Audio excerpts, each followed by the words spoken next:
Der welcome me to Today on the Netflix Gaming Club, Braid.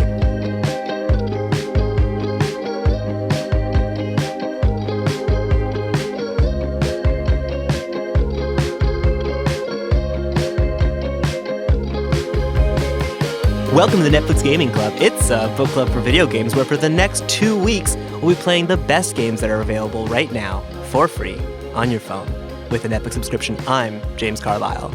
I'm Lindsay Burak. And I'm Yasmin Thomas. Welcome to the show, guys. Welcome back, everyone. I can't believe only 2 weeks Only left. 2 weeks left. Only 2 more games. We're so old now. We were young, impressionable children. Now we're wise, Yes. game-savvy people. Wizened might be the word I'd use. Wizards of game knowledge. We've gained magical powers since we started, and Yeah, now sorry to we're... break it to you all. Well, one of the magical powers we've gained is the seaside to our podcast. That's right, ladies and gentlemen. Your favorite section, the seaside, is back. We'll be talking about spoilers for Braid at the end of this episode because... There sure are. Yeah, There yeah. sure are. You kind of have to. So let's get right into it. Braid was developed by Number None, which is a game studio that I believe is basically just a wrapper for designer Jonathan Blow, who funded and did the majority of the programming and I believe all of the design on this game. That is to say, gameplay design, not art. It was published by Number None. It was released in August 2008 on the Xbox for Xbox Live. We'll talk about that later. And came to Netflix in May 2024. In Braid, you play as Tim, a man with the ability to control the flow of time on a quest to rescue his princess, who's been taken from him by a monster. Braid is a 2D puzzle platformer with time reversal mechanics. I hate to be so reductive, but in the interest of being descriptive, it's Mario with time reverse. There's even Goombas, guys. There's Goombas. We're going to call them trolls, but there's Goombas. So just kind of, if you're looking for something to picture for this game, picture that. There's Goombas. Yep. There's castles. There's a guy who says, sorry, your princess is in another castle. Every time. Several times. Man, before I even started playing Braid, my partner was playing it, and I would just hear that World 2, the first world music that would kind of play, and it just immediately brought me back to 2010 and playing this game for the first time. Have either of you guys ever played Braid before? Yes. So Braid was introduced to me by my brother as one of those classic puzzle platformer games that you just have to try because it's so great and the story is very interesting. It's a classic game and he wanted to watch me play it. So he basically sat there with me the whole time while I played through this game myself with him. Every so often, when I got really stuck, he would maybe drop a hint maybe that what we're calling trolls instead of Goombas, maybe the trolls could be of use here or something like that. Just little hints to help me get through the game. And I did complete it fully the first time years ago when I was playing with him. And so it was a real pleasure to come back to it by myself this time. How about you, Yasmin? Have you played it before? I had never played it before. I had heard about it. It was on Xbox and it was on this and it was on this and it was on PC. And I was going I have a very old Mac, so I will not be engaging today. I do think it eventually got released for Mac, but it was just off my radar by that point, I think. Yeah, understandable. This game originally started on the Xbox, which we said. We'll talk about that a little bit more. The publishing of this game and the actual release of it was pretty important. But first, let's give the audience an idea of what this game looks and sounds like. Braid has this watercolor aesthetic. All the backgrounds are these beautiful watercolors. It's got a very picture book kind of look to it. It does a very good job, at least for me, of my first impression was storybook but not cutesy, which is such a hard balance to strike, especially there's so many different storybook aesthetics, but so many of them are very childish. So I thought this did a very good job. David Hellman, right? The artist? Yes, and we'll talk about that a little bit later too. For me, when looking at the art style of this game, it reminded me of a painting. Very much like you could almost see brush strokes in the way the art looked. Like Totally. It was very, especially the puzzle pieces. It was very Van Gogh, like very Starry Night kind of aesthetic to it. Not the same kind of color schemes, very bright and textural. Different kinds of palettes than Van Gogh would use, but a very similar style at least. Yes, especially in the backgrounds. I actually kind of found the backgrounds a little missable. Like as I was playing this game, I'd suddenly like notice that there were like melting towns in the background and like all these like not end of the world, but not like edge of the world kind of look to it. Do you know Things what I mean? collapsing, but not in an immediately threatening way. It was almost like we were in our own little bubble where everything was safe, except for maybe the guys that were trying to kill us. But other than that, like everything horrible was way off in the distance, and you kind of had to pay specific attention to it to notice it and have it be in your worldview, in your little bubble of awareness. In your window, in your screen. It did a very good job in that way as well, of kind of evoking that storybook feeling. Like there's very much what's happening and then what could be happening somewhere else but isn't quite relevant right now. Well, when you load up this game, it starts off on the splash screen, which is not a splash screen. You're actually in the game. Oh, that was fantastic. Yeah, jumping straight into it. And it's this beautiful, like, red background. It looks kind of like a burning city.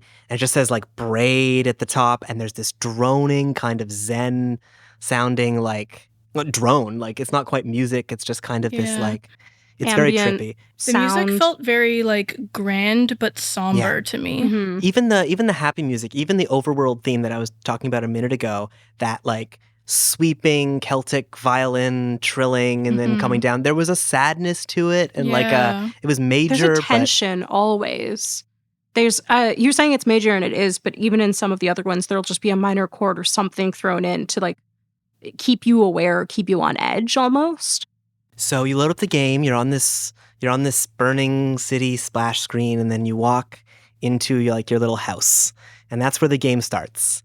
And you go through the first door in this house that instead of leading to a room leads to your overworld, and you're in this Mario with time reversal mechanics game. World 2. World 2. I will say I did the first time I started it. I opened it, it started me off at World 2, and I restarted the game because I thought I'd screw something up. See, it's been so long since I've played this game that when I first started playing this for the second time, I also had that similar thought. I was like, World 2, did I miss something? Did I go into the wrong room? Like, what is happening? But then I thought about it longer, and I'm like, well, this game has a lot of time reversal mechanics. This is probably intentional. I don't think I missed anything, so I'm just going to keep moving forward and see if it seems like I'm doing the right thing. So the first, developer intention I noticed was with the time reversal. I don't quite know how to put it. It's very robust and it really it's very well realized. Like this isn't like some other games we've played where time reversal just restarts the level. This is like a rewind button that you can press all the way back to where you entered the level the first time, and no matter where you are in the game, you can always reverse back to the beginning, all the way back to the beginning of the level. It's deep. Yeah, so one thing that I will say that is different about, for example, last week's game, Katana Zero with the time reversal, is that in Katana Zero, time reversal felt more like a framing device as a way to tell its story. Mm-hmm. Exactly. That's whereas what I'm trying to get at. In this game, it's an actual gameplay mechanic. It's not just to press a button and you're back to the beginning. In this one, you can go back just a little bit if you made a mistake. You can increase the speed at which you go back. You can even pause time. You can go forward if you went back when you didn't mean to. You obviously can't go forward past where you've reached in the game, but you can really play with the mechanics a lot in this game. And the way this really relates to the original Cell, the Mario with time reversal, is it's fascinating because you can't really make mistakes, at least in the beginning of the game. Like, if you get hit by a monster, you just rewind exactly as far as you want. If you miss a jump, you just rewind back to the beginning of the jump and you can try again. You can do a lot more precise, difficult stuff because you have so much control of the rewind. It's kind of like the precision that it really allows you. Yeah, like you get to target your gameplay in such an interesting way. Did any of you guys ever play like old Nintendo game emulators with like save states and stuff like that? Yes. This kind of reminded me of that feeling a little bit of like, oh, Mario's trivial now. How is this even a game if I can reverse time? And, well, Yeah. They found ways. Yeah.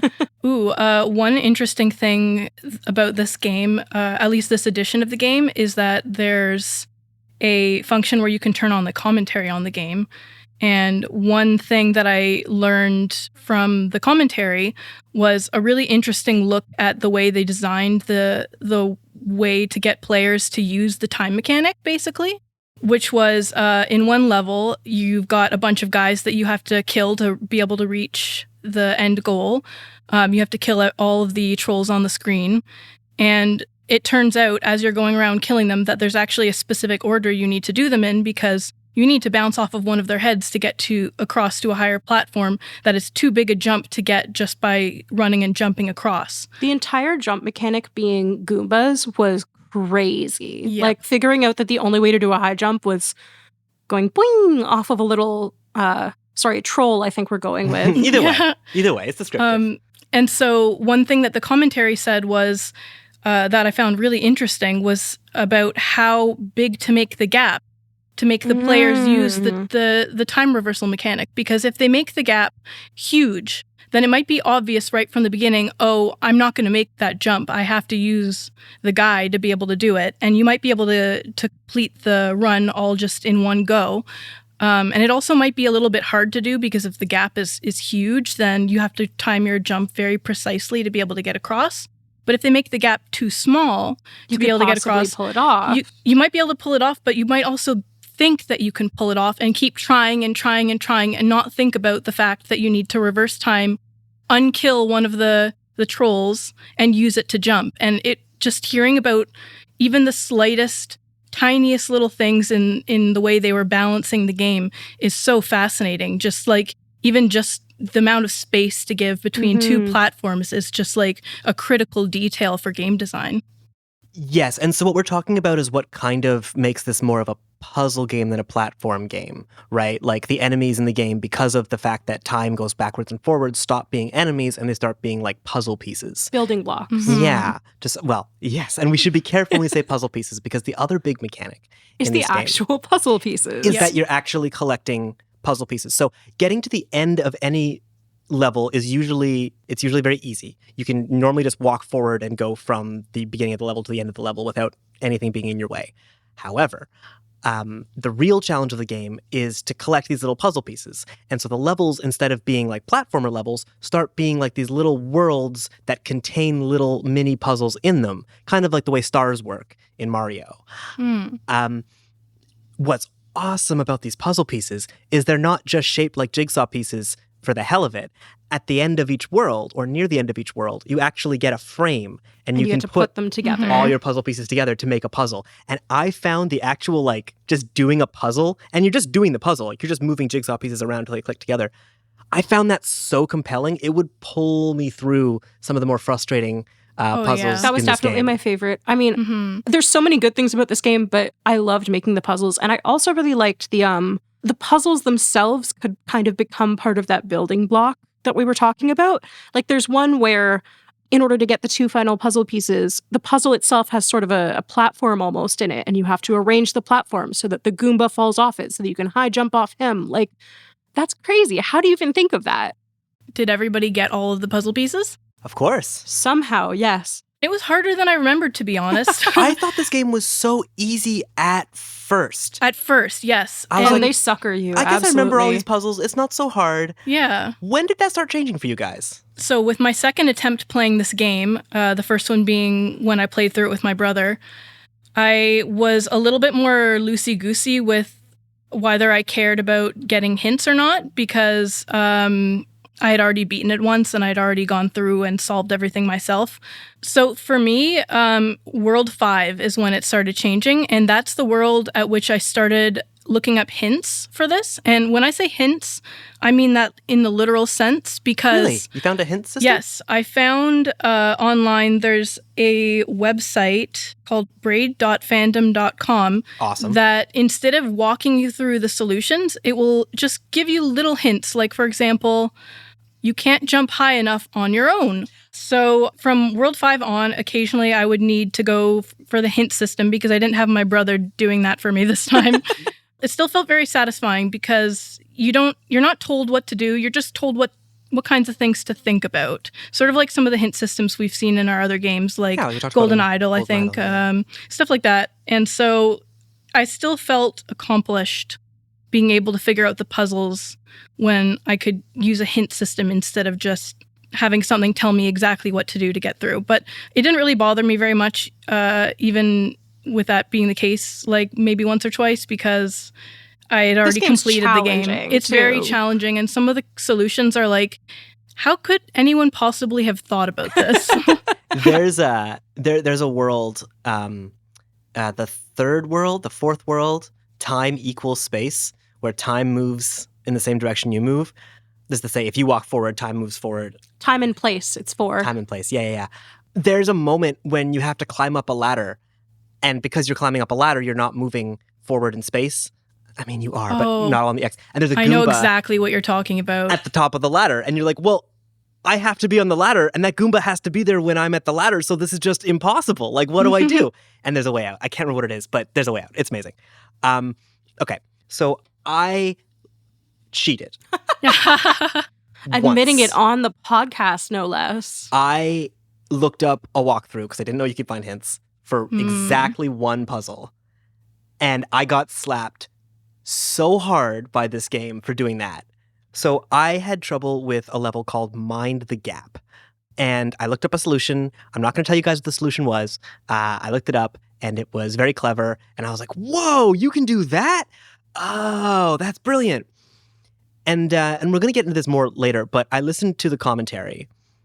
And there was a commentary for the Mind the Gap level. So I thought I'd listen to it. And the commentary, Jonathan Blow talks about how, there are some puzzles in some games that are just so worth the effort of figuring them out yourself, and that he could make them easier. And he explained an easier way to do it, which was kind of just the walkthrough that I looked up. And he said, there's a stupid version of the puzzle that you could do like that. But unlocking this puzzle, he starts talking about how it's like LSD. He starts talking about how it's like trends and how it's like this transformative moment that unlocks the universe. And that's the way he described figuring out the puzzle that I just looked up. So I got slapped by Jonathan Blow. I guess you'll never know what it's like to take LSD, Jamie, unless you seek out other sources. No, I'm good. I got enough problems already. Do you think he meant that in kind of the literal sense that it sounds like, or maybe more in the sense of like it really opens up your mind to how to solve future puzzles with this kind of roundabout thinking or something? You get a sense from the commentary about Jonathan Blow's personality. He's a controversial figure. I don't want to get lost in that, but you get the sense that his approach to game design, he's so interested in, it's like 2004 when he's making this game. So we're at the forefront of that, like, burgeoning new medium, anything is possible, expanding your mind. We're getting a little bit of that, like, early 2000s look at just Eastern philosophy and a slightly orientalized version of like Zen and Buddhism and all that. And there's just this like transcendental vibe to like his whole intention with the headspace of this game. Does that make any sense what I just said? I do think so. I think also for me, one of the points in this game that I went into it blind, right? Both of you had played this before. I went into it blind. I went in with the Netflix description and the knowledge that both of you thought this game was really cool. You start off, it is, as you've said before, like a little bit simpler. Like you're like, oh, this is Mario with time. It's cool, but it's Mario with time. And then by like, I want to say like the third world, like maybe like, the numbering system is screwing me. By number 4, technically, you're really, really invested in this because you're understanding that it's using the language of Mario and platformers and evoking all of these tropes and like giving it to you in that way, and then just pushing it until you can see underneath and until you can see like the deeper story that it's telling. And if you stick around for the seaside later, you'll find out how these all get flipped on their head. Yes, we'll talk about where all these mechanics and storytelling, how they all converge. Okay, so a couple things. One, yes, this game is a very personal conversation with Jonathan Blow. Like, you really feel like you're inside his head, and you get a sense of his kind of diabolical sense of humor. Like, the word diabolical just started coming up in my head a lot in these puzzles, and then it started coming up in the commentary. Like, it started people being like, oh, this puzzle's kind of diabolical, Joe.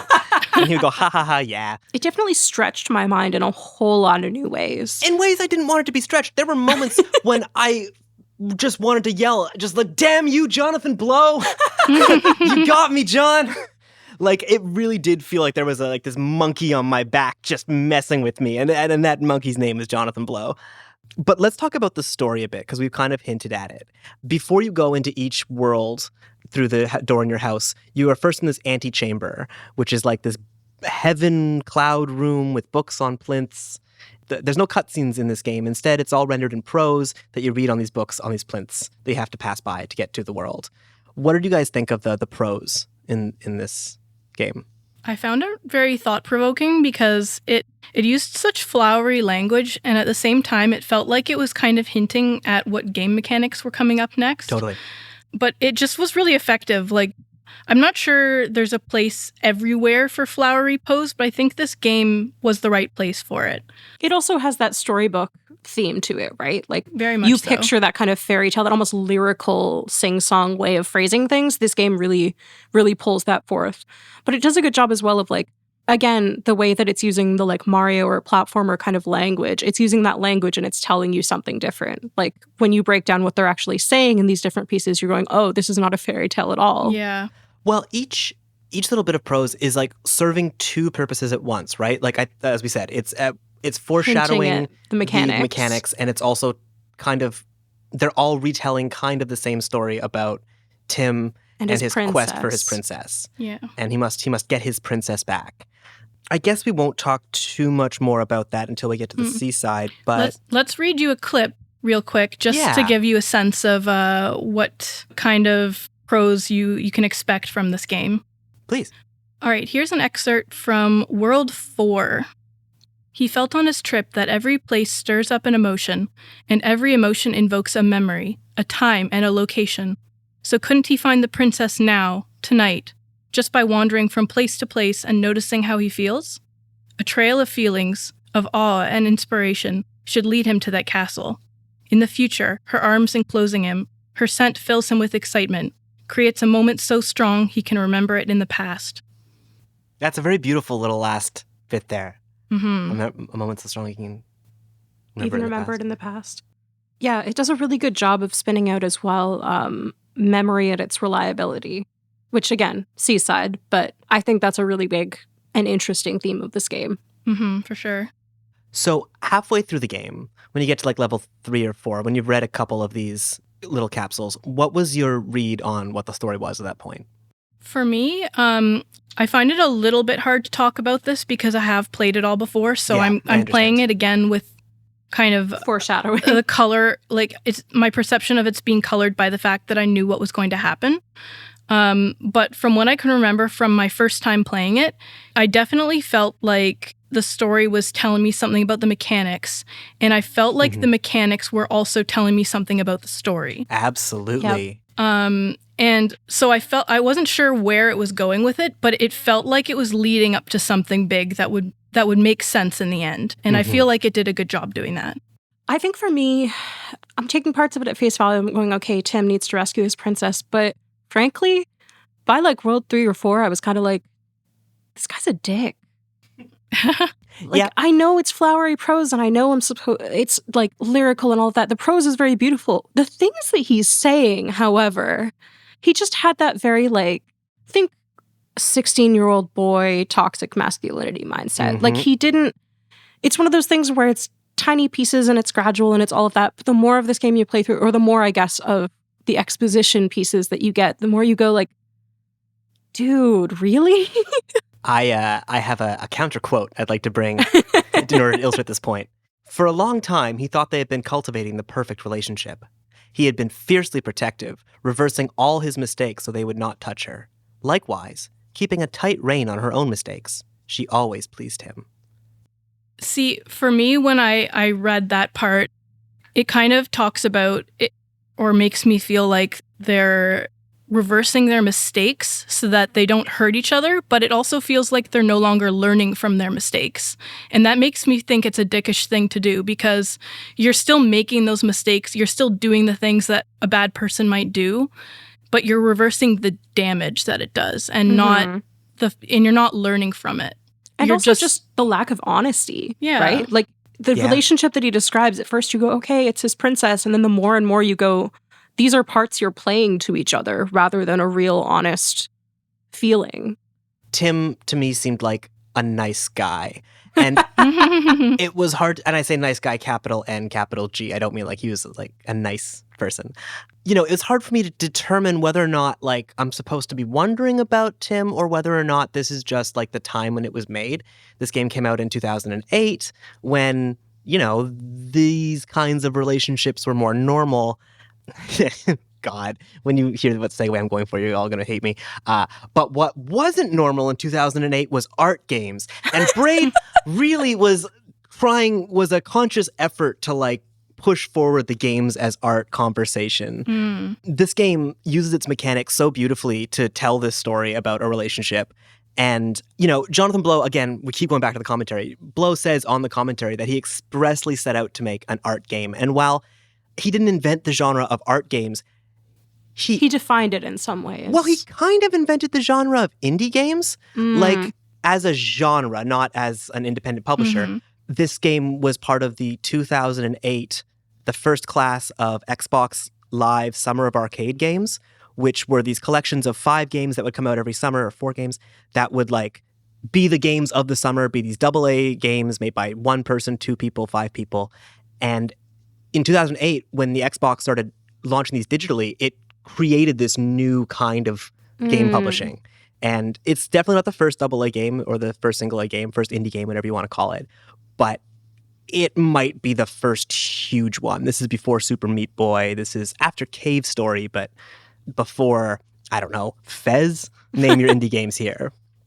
I do kind of remember that era. Like, there were a few games that came out that were really big at the time. Like, a few years later, I think we got what's it called, Bastion, stuff like that. And I do remember thinking of Braid as like one of the first or earliest, I guess, games that weren't just shoot 'em up. Like, I don't know. It was just it was outside of the typical. It was a different kind of storytelling as art, and I feel like indie games really excel at that.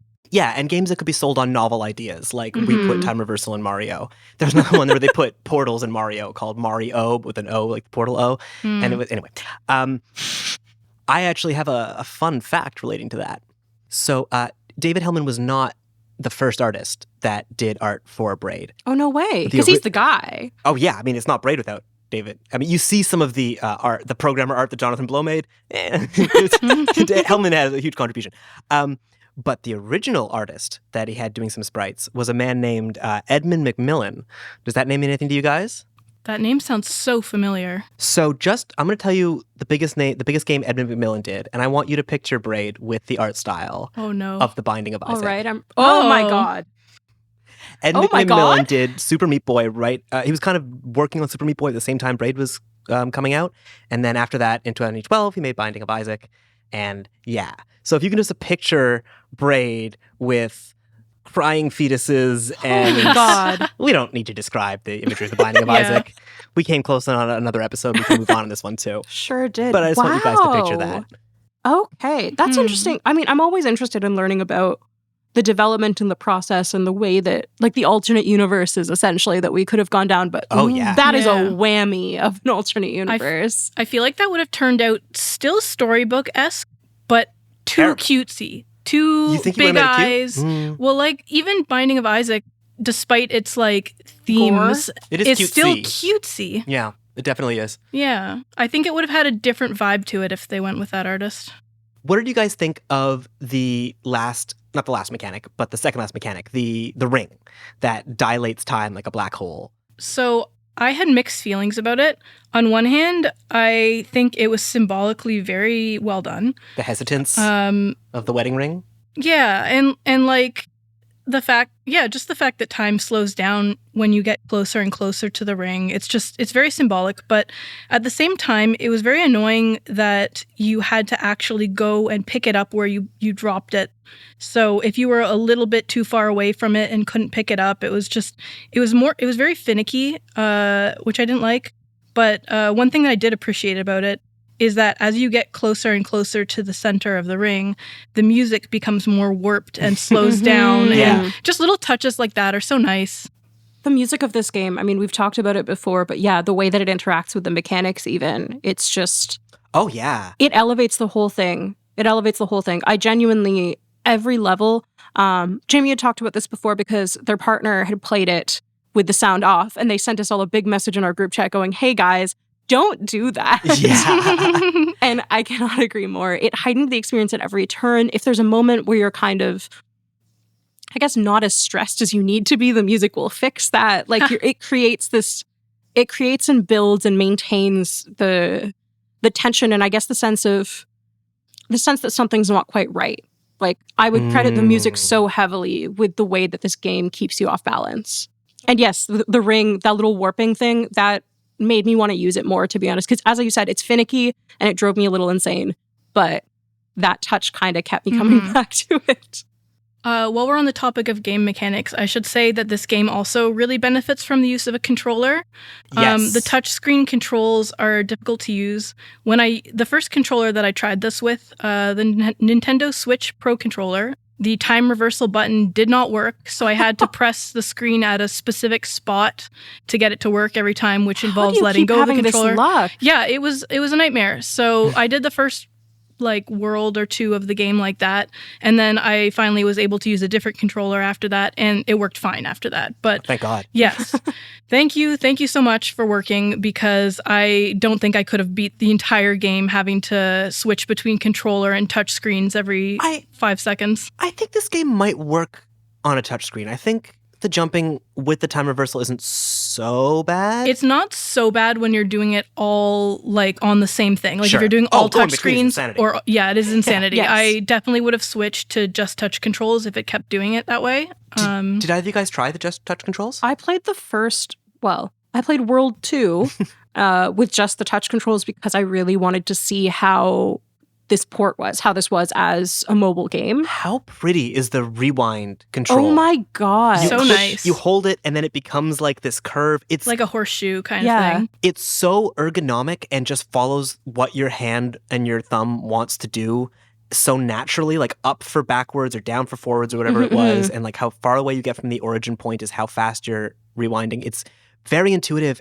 Oh yeah. I just wanted to highlight that specific control as that's the potential of mobile games. 100%. Like, that's what we They can did do. it right. They did touch controls right, I think. It's definitely more comfortable to play with a controller. It's just a bit easier to deal with, but I wouldn't have hated using touch controls. I wouldn't have minded it. I did it for the whole first world. I really enjoyed it. It took me so long to jump when I was doing everything on my little screen that's why I switched over to the Xbox controller for the subsequent worlds, just because I was going, okay, if I had a month to play this might be the vibe, but we've got a recording schedule. For me, I played the majority of it with controller, and I played the game for the second time without the commentary on, and then I went back and put the commentary on and listened to a few different levels and stuff like that, and I was using the touch screen controls during the commentary rerun. So you got the full basically. experience, basically. Yeah. So let's talk about the commentary, because that's like the full experience. It's like a whole other game. Yes. It's crazy. There are multiple ways to experience the commentary. The most simple way is that you can do a playthrough where there'll be little nodes in the world somewhere. Press whatever A on them, then you'll start hearing the voice of this particular world's god, Jonathan Blow, describing why everything is the way it is. Before you've beaten the game, you can also just hit pause. There's a little commentary button in that, and you can just go into a commentary thing, and they walk you through it. The other way you can experience this commentary is you can load into the commentary world. And then it's just it's just another game. It's just like... Yeah. Which is how I experienced the commentary. Me too. It's so good. So you walk into this commentary world, and there's another jigsaw puzzle, if you want. Woohoo! And all the pieces on that one are perfect squares. It's impossible. And you can go through all these doors, and the doors say design and artwork. And there's a secret door that says business. And if you go into any of these doors, you're in another world, which is just a little easy Braid level that will have more doors with books that say this is an interview between Jonathan Blow and this guy. And half the commentaries are interviews, and the other half are monologues recorded by Jonathan Blow. I just kind of hung out in the commentary world, listening to the game's music and walking over and jumping on a Goomba and getting to the special secret commentary over there and listening to John Blow talk about this and that. While I was writing this episode, I would just hang out in the commentary world and learn about the game. It was so cool. I think that's honestly the most valuable part of this. Yes. Because Braid on its own is a fantastic game, like no question about that. But this specifically being the anniversary edition and this being what's available through Netflix, like I'm so grateful. Absolutely. This is the most in-depth way I've ever gotten to experience a game or learn about it. I mean, again, the interviews are in there for you. The monologue bits are in there for you. There's subtitles, so if you want to like walk around the little commentary world while something's playing, you can still follow along really easily. It's packaged and delivered and you still play it. I mean, there are parts where he'll be like, okay, so it's in the design commentary. You'll go to the programming place and he'll be like, okay, I want to talk about the reverse time mechanic. And the door will open up and you go into like level 3 with the reverse time mechanic or whatever. And then he'll be like, so we designed this puzzle this way, but you know, a better design probably would have been all on one screen. And then a portal opens up. A portal will open up and you can go into that portal and he's built that level and you can play it. Or like sometimes he'll be talking about another game and that game will just appear in a little window on the screen and he'll be playing through that game on a little window and you can press a button to make it pop up and be the full screen, or it'll get out of your way if you go too close to it. It's so cool. So many alternate versions of levels, and it's mostly Jonathan Blow. There's also the artists David Hellman and the musician who one of the musicians for the game, the sound artist. Brilliant commentary. But with that said, if you're a person who loves Braid and you haven't played this version of the game, I would caution you maybe not to listen to the commentary. I think the commentary is a brilliant look into game design and how Braid feels so special and so cool. But if you listen to the commentary, I think Braid goes from being Braid to being the sum of its parts. And play it through before listening, you mean? Don't listen. I mean, if you start understanding... Does it take away the magic of it kind of thing? Oh, very much so. Very much so. I feel very differently about Braid after listening to the commentary. I see it more how Jonathan Blow sees it, and I can see kind of what Blow specifically was trying to do, and I can kind of judge it against how well it achieved those things, and that's kind of how I think about Braid now, and I wish I didn't, because when I first played this game, my notes say stuff like, this is the most inspiring use of storytelling and mechanics together. Jonathan Blow, you genius. And my notes change a little bit after I start listening to the commentary. I think for me, seeing the building blocks of anything is always going to be really important, though. Like with different games we've played, I've looked up interviews with the creators independent of that just because I want to know how this was developed. So for me, I don't think it changed it so much as made me appreciate different pieces of it or the fullness a bit more. Your mileage may vary, is what I'm saying. I definitely see the aspect of it taking the magic away from the game if you listen to the commentary, but I think the commentary is for you if you really are interested in game design and game development and you love like kind of peeking under the hood and seeing how these things come together, then the commentary is for you. Yeah, I mean, I feel like it's a look behind the curtain in like a Wizard of Oz kind of way. You know what I mean? I guess that's kind of the way I had some of my feelings about it. Was anybody else reminded of Paper Trail playing this game? Was that just me? No, seriously.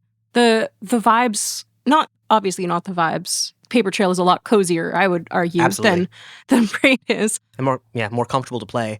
But that same kind of like reality is manipulatable, different. You can turn things around, you can make things, even like how I said, where when you arrange the puzzle, you can use that as a platform within the game. You can interact with that thing the same way that like with Paper Trail, you fold over a piece and suddenly that becomes part of the puzzle. Yeah, for sure. This is like a new genre, 4-dimensional games. Yeah. It really does. I think it's the brain workout in similar ways. Well, also the way that like the story and the gameplay were completely separated. Like the way it's a puzzle game in that respect, I thought, I don't know. I just was thinking about Paper Trail a lot. It felt like Paper Trail was influenced by Braid. I mean, I feel like every like indie game is influenced by Braid. I feel like the story and the mechanics were separated, but also very much entwined at the same time. Like the mechanics serve the story. Yes, they do. So well. In both games. I also think both games, and I guess this is kind of what the 4-dimensional thing is about, kind of come from a love of physics and a want to explore impossible physics in a realistic way. one thing I really loved about the different mechanics in this game is they all like specifically related to like quantum mechanics and like laws of physics. I mean, okay, that might be a bit much, but they were all metaphors for it. Like World 3, time equals space. That's easy. That's like what if time was a dimension of space and how would that work? And that's what World 3 is all about. World 4, where you have a shadow self. The idea with that, according to the commentary, was multiple realities and multiple futures.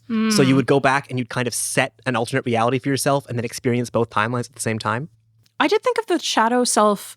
I agree, multiple realities, but because I was already on the kind of the physics bent from both Paper Trail and this, I was thinking of like dark matter, antimatter, all of that. Cool. Like that really came into my mind playing through this, especially the way you have to use the shadow self, the kind of idea of like matter and antimatter pushing against each other and both working with and against each other in the way that the universe Well, I believe exists. antimatter and matter co-mix in the intermix chamber, and that's what powers the warp core on the Starship Enterprise. But beyond that, I'm not super familiar. All right, so I guess all that leaves us to ask is, who would you recommend Braid to? Lindsay? So I would recommend Braid to people who want to explore video games more as an art medium, because Braid is like perfect example of why I wanted to get into game script writing in the first place. Like, it's just such a wonderful way to tell a story. It's an interactive game where the story and the gameplay just mesh together seamlessly. Yeah. The mechanics inform the story informs the mechanics. And as you'll see in our Seaside later, the way the story goes is just, it's unbelievable. It's just such good storytelling, really. So anybody who really loves artistic video games is who I'd recommend this one to. How about you, Yasmin? Seconding all of that, but also like this game is challenging. It's challenging in a different way than like Katana Zero, for example, especially because of how, as we've said, like the time manipulation and the rewind works here. But like, I would recommend it to people who want to explore this as art and who are willing to be a little frustrated, a little challenged. You do have to work for some of the payoff in this one. I've said before, we have a recording schedule. That was part of what kept me pushing here. But it's like such a satisfying culmination of everything. Like this game really, really builds to a really beautiful and I guess refreshing endpoint. So I think it's very worth it. But I have a few friends, for example, who I can see like throwing the phone across the room. And Jamie? Yeah, I mean, Braid is great. Braid is important. Braid really, I think, kicked off a wing of the industry that is currently like the best wing of the industry. Indie games are like games now. It's great. I don't think we're here recording right now if Braid doesn't exist. That said, Braid's frustrating. Braid's a little older. I think it's a really cool game to try, but what I think the real value here is that commentary. I think anybody who is interested in game design, who wants to make a game, who has made a game, who's just curious about what the art of games is, this game, the commentary in this game pulls back the curtain. It really explains, you know, he even goes through the programming at one point. He does 4 minutes on why platformer characters are square-shaped. Like, no, he pulls back the curtain and then he pulls back curtains you didn't know were behind the curtain. It's really great. And it is like, its 10-year anniversary, right? When he recorded all of the commentary. You don't often get, like, I think especially now where everything is kind of like consume content, push it out. You don't always get that kind of like long-term retrospective on things. Yeah. So that to me was really valuable as well. Like definitely the anniversary edition of the game is the one that I'm pushing. Yeah, I mean, it's a retrospective of itself. That's awesome. Well, yes, but how often do you get that again? It's absolutely. really just absolutely cool. And then I will speak out of both sides of my mouth and say, on the other side of it, this game is really special. This game is really cool. You don't need to pull back the curtain. This game is so tightly designed. It speaks for itself. And so if you just want a beautiful game experience and you don't mind working for it a little bit, or you don't mind fighting Jonathan Blow for it, then Braid's for you. All right, so now we're going to take a quick break and give you guys some other recommendations in the B-side, and then we'll be back with some spoilers. And now we're back with the B-side and some recommendations. So, Yasmin, do you want to start? Absolutely. I will be recommending, Alien Romulus. Oh, recommending? Recommending. Okay. The caveat here is that if you are an Alien fan, this is fan service. I was a fan. I was happy and serviced. If you are someone who cares very strongly about a movie being, say, extremely original or, how should I put this? Not predictable, then I think this might not be the movie for you. But if you, like me, basically, we're back on a derelict space station. There's aliens on it. There are like, I said 30 when I was describing this to Lindsay. I'm pretty sure more like 50 facehuggers. At once. No, that's why I had the best time with this movie, because I'm sitting there in that theater and I'm getting through like the exposition and like it's aliens. So it's already fun because all the space stuff is grimy, which I really don't see enough of. So it's like, it's tactile, it's grimy. We're in this old junker. It's a bunch of kids who have grown up on this mining planet, which does not get any sunlight and have all been trying to buy their freedom basically. But the company keeps increasing the number of hours worked / whatever else you need to earn in order to get off there. So Kaylee Spaney, what's her character's name? Rain? I think it's Rain. She meets up with these mining kids. They go, oh, we have this junker and we found this derelict space station and we're going to go there and we're going to steal the cryopods. Then we're all going to go to this other solar system where we can all be happy. Cool. Wonderful, wonderful idea. They get into the space station. It's not decommissioned. It is simply very fucked up. At no point does this raise any eyebrows. What do you mean it's not decommissioned? Like it's active? They're mining? Like the space station that they go onto, they were like, oh, sure, like it seems like a decommissioned one. Like we can just scavenge it for parts. It visibly, there's a hole through like 90% of it. They somehow don't notice until the second act, but there's a large dead xenomorph hanging from the ceiling, you know, a bunch of sexy things. Basically, really good tense little thriller, some really interesting cinematography, 50 facehuggers, xenomorph, even weirder thing than a xenomorph by the very end. Okay. Just fun, man. Like I haven't giggled that long watching a movie in so long. Were they going for giggles during the parts you were giggling? They may or may not have been, but I was giggling. So, highly recommend. I hope you giggle as much as I did. How about you, Lindsay? So this week I'm doing something a little bit different for my B-side. I'm going to talk about a board game that I really like. Ooh. Yeah, so this week is Hanabi, which is a cooperative card game published in 2010 where everyone can see each other's cards but not their own. So the goal of this game is to work together to play your cards using hints or information from your teammates, who are all the other players, in order to create colored stacks of cards that are numbered in order from 1 to 5. And the way it works is that on your turn, you have 3 different options for play. You can give information to another player about their cards, discard a card, or play a card. And as long as it fits on one of the piles, then you're good. One thing you can't do is point to one of the red cards and say, this is a red. You have to talk about all of the cards in the other person's hand that fit that information. You have to mention all the reds, or if they have 2 3s in their hand, you have to mention both 3s, etc. And it's up to that person to keep track of what's what in their hand. If you make a mistake by playing a card that doesn't fit on one of the piles, then you lose a fuse token, which is when you lose all of those tokens, it explodes, quote, quote, explodes, and then your game ends, and you score based on how many cards are in each stack that you manage to build at that point. So it's a cooperative game. It's very fun. It's super easy and simple to play. The only other thing that you can do in the game, which is a free action, is ask the other person what they know about their cards to make sure that they've kept track of everything properly. And if you notice that they've said something wrong, you can't tell them that they're wrong. You have to use another hint token on your turn to be like, these ones are red, or these ones are a 2 if they've accidentally mixed up their cards. So it's a good idea to keep track of what everybody knows a lot of the time. It's interesting. It's kind of like a distributed memory game. You're like forming a mind with all of you guys and like keeping track of half of a piece of information. Yeah, and it's really interesting because you can use hints in such a way that even if the other person doesn't have all the information they need about a card, they can kind of get an idea that the rest of the team wants you to play that card. For example, if you had like a stack of red cards and it's up to 3, say, and someone has a hand full of cards and they only have one red card in that hand, you might tell them, this one is a red. And that person would think to themselves, they must have told me that because it's the only red card in my hand and they must want me to play this card because otherwise why would they have mentioned that it's red? So they can infer from that it must be a 4 and that it's time to play that card. Inference is the name of the game. Being able to like kind of get the vibe and know why somebody would be saying something to you in a moment and kind of puzzle out. Like, yeah, why you have a lot of subtext. Yeah, it's a lot of subtext.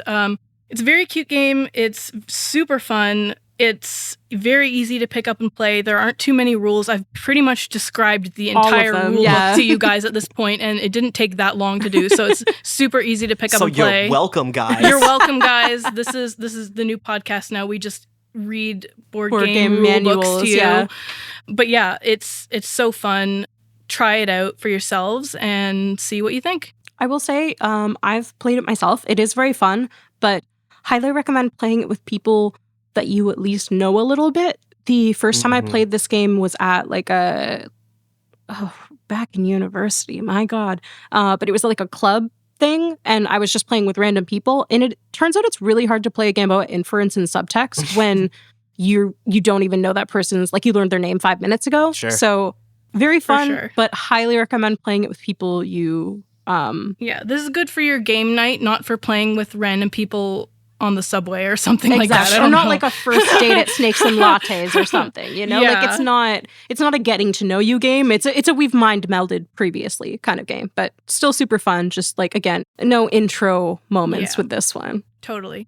So Jamie, what's your B-side? Risk. You can't bring that up. My brother and I both started crying the one time we tried to play that as a family. Dude, this game made my partner cry. Sorry, Braid. Braid made my partner, like, cry. She's talking about how frustrating it... I was about to say, which kind? Like the storyline or the frustration, but okay, that makes more sense. So, for my B-side, I want to talk about Jonathan Blow's other game. It's called The Witness, and... Love that game. It's... so good. It came out in 2016. It's available on, I think, all platforms. It's definitely available on mobile, which is where I played it a few years ago. I believe it was self-published as well. I'm not 100% on that.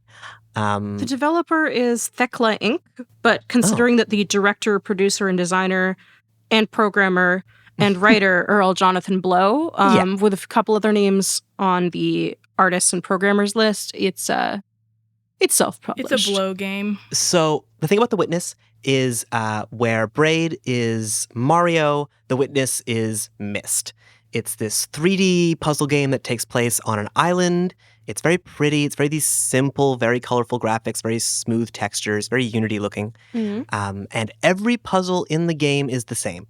It's all a series of line puzzles. There are about 1,000 line puzzles. Holy God. And so when I say line puzzle, it's like a grid with a starting point, and you just have to draw the correct shape on that grid and find the out point. And, I love stuff like that. And they're not necessarily mazes. It might just be like a big square, and you just got to find the out point on the square. The way you find the answers to the puzzles are either by icons baked into the puzzles, which have some kind of meaning, that you have to decipher and build a lexicon of. Or the environment around you will contain the answers to the puzzles. Ooh. So, for example, there's one place, I bet Lindsay's looking at me right now, she knows what I'm going to say. There's one puzzle where the line puzzle looks like a tree. It's like one thing comes out and it branches and it branches and it branches. Right. And then if you look around the environment, there are, of course, trees that look exactly the same as the line puzzle, but have one apple on each. And you realize you have to get to the apple. Yeah. Oh, that's sick. It's so beautiful. And in the same way, Braid will just start expanding your mind and changing the way you think about things and changing the way you look at things around you and looking for the entire game feels like that one puzzle you were talking about, Yasmin, where you have to use the jigsaw puzzle to make a platform to jump on. That kind of trippy environmental thinking is how the entire game works. Awesome. It's beautiful. And you can even the whole thing is just this crazy it just has that psychedelic effect, and it blows your mind wide open. And it even contains unlockable existentialism lectures that you can go to that talk about the nature of consciousness and what is reality, and you can just sit and watch them. They'll be a 2-hour video you can just watch. It's crazy. One thing I love when you're contrasting the two games is that Braid has almost a novel, not novel in the sense of new, but novel in the sense of a book novel kind of storytelling method to it, where you get all this flowery prose, and for The Witness, you don't get any of that. It's all environmental storytelling. All environmental. Yeah, it's just incredible. It really is like someone took Myst and wanted to just stretch it as far as you possibly could, in the same way that Mario is stretched so far by Braid. Fantastic game. Very trippy, very inspiring. I'll say this for Jonathan Blow. He has that early 2000s internet engineer optimism to him that just believes that that you can just dig and find so much art and meaning and truth in things like math and science, and just there's just something about it. I do kind of miss living in that space, yeah. Yeah, I miss it too. All right. Well, I think that's going to do it for us for this week. Yasmin is going to tell us about the next game we're going to be playing. But before then, Lindsay is going to tell us how you can support the show. If you want to get in contact with us, you can follow us at Netflix Gaming Club on TikTok or Instagram, or you can email us at nfx@bigbad.ca. You can help us out by rating us 5 stars on your podcast player of choice, or you can simply tell a friend about your favorite episode of our show. Okay, so Yasmin, what will we be playing next week? For our final episode, we will be playing Before Your Eyes. Netflix's description is as follows. Embark on an emotional first-person adventure where you control the story and affect the outcome with your real-life blinks. Crazy.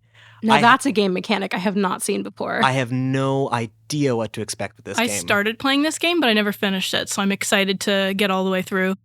All right, well, that's going to do it for this week, unless you've played and completed Braid, in which case, stick around for the seaside. Every time.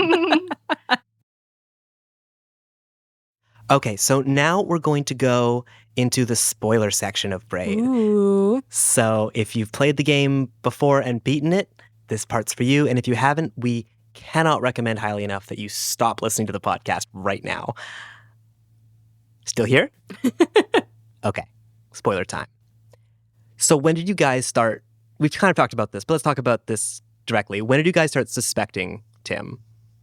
Suspecting is an interesting way to phrase it. I started going, this guy's kind of a jerk by World 3 or 4.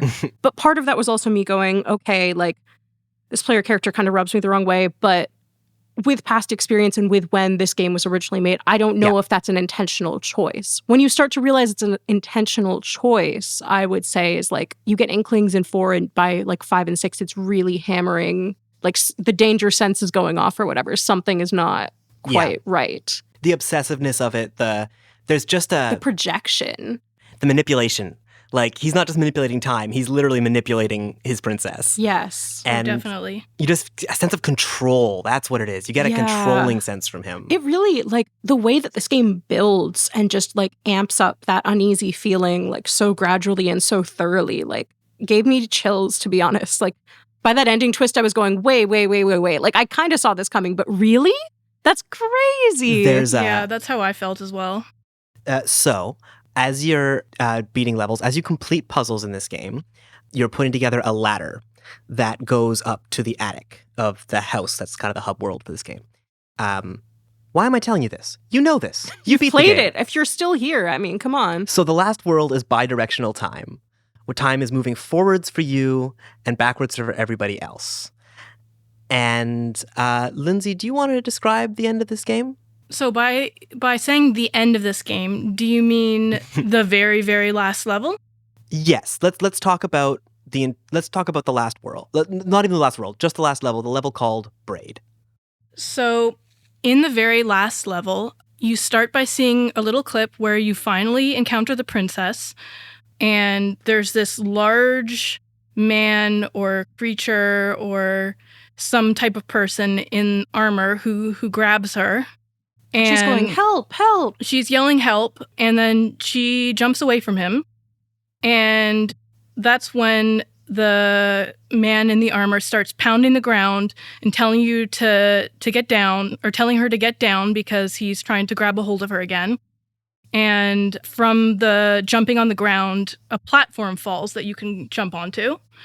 And that's when the timer starts, basically. Yeah, the firewall. There's a firewall that comes from the left side of the screen, and you have to start running to the right through a course using your time powers that you've had from the beginning of the game to reverse if you've made a mistake. And the idea is while you're running along the right-hand side, the princess is also running to the right and doing things to sort of help you along the way, like pulling a lever that will bring a platform down that you can jump onto to get you to go further. And you're trying to meet up with her at the end of the level. For clarity, you're not running next to each other. You're in sort of like an underground almost, and Yes, she's on top. above you. Yeah. And then you get to the end of the level where you find the princess in her castle, which is a house. A house. It's very modern architecture. Yeah. 60s. It's what's his name? It reminded me of Frank Lloyd Wright. It's a Frank Lloyd Wright. She's living in a Frank Lloyd Wright house. Huge windows, like you can see right into her whole bedroom, angles, all of the good things. And when you can finally jump back onto the same ground level that she's on, you realize you can't get into the house. And you try a few things, and it doesn't seem to work at all. So you're like, okay, what can I do here? And the only option that seems to do anything is reversing time. And then that reveals to you that time wasn't going backwards for everybody else. It was going backwards for you. Yes, and you've been playing the game in reverse, and that's why you start at World 2 instead of World 1, because the beginning of the game, World 1, is where you see you're actually chasing the princess through the level, and she's trying to put up obstacles to block you, not to help you. And the big knight that she was running from isn't the knight she was running from. It's the knight she was running to be saved from you, Tim, the monster. So. Chills. You were the bad guy the whole time. The princess was running away from you. You're Bowser. Seriously, for 2008, like, even Not playing bad. this now blew my mind, but I was going, 2008? Nobody did this. Nobody did this. It really flips the whole damsel in distress, rescuing the princess trope fully on its head. Completely, and shows it to be like this male, that even the idea of rescuing a damsel in distress is the male gaze and is an inherently destructive impulse. That's my take on it. What would you guys say Braid is about? Well, okay, here's, like, until this point, I've been building up. I've been, as I said, going like, toxic masculinity. This guy's kind of a dick. This relationship's kind of unhealthy. All of that. And you're kind of building it up to just be like, not textbook per se, but like, it's an unhealthy relationship, perhaps abusive, that you can kind of see, that you've seen before. And then, I mean, am I skipping too far if I start talking about the epilogue? No. So in the epilogue, you've just had this revelation, right? You've wandered back through this world. You've seen time go forward for them, and you've seen her run away from you and try and block you with all the obstacles and jump into his arms and leave you. And you have to go back through this door. And you go back through this door, and there's books. It's clouds. It's books. It's the antechamber. And you move through this, and it reveals the story to you, and it emphasizes to you what you've just learned. But it also throws in an atomic bomb quote. Yep. Yes. And that is does. the point where I was like, okay, how standard abusive relationship are we talking here? Because usually they don't bring up like Oppenheimer, you know, like on a general sense, on a general level. And then all the physics elements then of the it relativity starts to come together. And I was like, was this about the atomic bomb? Like, Yeah. what? It definitely like, is an allegory, I believe, to the atomic bomb. Like the quote that was being mentioned earlier, now we are all sons of bitches. Yes. Yep. And there's other references as well, like the fact that this all takes place in Manhattan, like the Manhattan Project. Oh. The fact that They the reference final Manhattan level really hard. is burning down, Manhattan burning. Yes. Yeah. I'm sure there were plenty of other ones in there that I didn't pick up on because I had forgotten that aspect of it from the first time I had played the game, so I wasn't specifically looking for it. But now things make sense, like the melting cities in the background and like the destruction that's going on way off into the distance. So in my mind, this whole thing has been a metaphor, and Tim is Oppenheimer, and he's making the bomb, and the princess is the atomic bomb, and I don't know. That's my literal mind trying to No, I think like you're attach. onto something there. I think it's also just really heavily about personal responsibility, right? Because a lot of this is Tim putting his own choices onto someone else. Like, not just the rewinding, but the idealization, the possessiveness, the way that the princess isn't even real, per se. So I think you can use the atomic bomb as an allegory, or it can be the real story. But either way, it's like your own actions have an effect. You can't just rewrite them. You can't just rewind them. Like, things build up no matter what you're trying to do. And it suddenly makes sense that the like monologue that was going on throughout the story talked so much about Tim wanting to reverse his mistakes and take back things that he's done. Oh, so it's like Oppenheimer after the bomb. It's like it's full of regret. Yeah. Fascinating. Did you guys see any of the secret epilogue? So I looked it up mostly because I finished the epilogue and I went, what the hell? And then I did the Google of the like, Braid epilogue, what does it mean? Not like, I had my own opinions. I wrote down my own notes, but then I did the like, so what did everyone else think about it? And immediately found a YouTube link where I can't remember what specifically triggers it, but there is a way to get the princess to explode. What? Really? Sorry, not the epilogue properly. That final level where you're like against her, she can blow up. She can. So that's where I was like, maybe the atomic bomb thing is for real, for real. Like, that was where I was kind of like, okay, I gotta go back into the commentary section and see if I can get some more Jonathan Blow on this. I wouldn't be surprised if there's secret commentary. Like, I'm sure there is. I'm sure there is. That would give more like secrets about the ending of this game. I mean, just the fact that there was a secret epilogue. There's another part in the secret so in the epilogue, if you go to like specific areas on the screen, you can like hide Tim and he'll be away from the floating text, and a tone will play and the text will change. So then if you can get back to the text, you'll see the different text. And some of it describes Tim as like a baby and like wanting to go to a candy store. The candy store bit. Yes. And his mother's Braid as she like doesn't let him go into the candy store. And it's like, is that what he's been chasing the whole time? He never knew the princess. He was just chasing his mother the whole time. And the whole like personal responsibility and desire, but it has him like go past this candy store. His mom never lets him go in. And then she makes sure that their route goes past it every time to like. I didn't get that part of the commentary. The like second bit of that candy story is that like she makes sure she like doesn't let him go and she tells him that he can't have candy, and then she makes sure that their route walks past the candy store every day after that. Jeez. Which I'm like, are we teaching a lesson or are we doing psychological warfare? Okay, this is gonna be so like first year university student of me, and I'm sorry, but have you guys read any like Kurt Vonnegut? Surely I have, yes. Like, I get such a Kurt Vonnegut vibe from this writing, and like the way it's dancing around these metaphors about the bomb and bad parenting and how they come together to create the bomb. Like, it just so rich. So we didn't even talk about the bunnies. I will also say that the note that it ends on was something that I liked as well, because you've had this whole big reveal, like, Tim is the monster, you are the monster, you have been creating like the world that you're so scared of, basically. And then at that very end, you've got that tower and it goes like, you have this one stone and like you need a lot of bricks to build a castle, but like you have the foundations for a good start. Kind of to me saying like, there are these behaviors that we learn, but we can unlearn them and we can begin that process and we can build ourselves into being that better person that we want to be. Damn. Maybe I'm more of an optimist. I don't know, but that's how that ending sort of 3 paragraphs struck me. Well, I can't think of anywhere better to end it than that.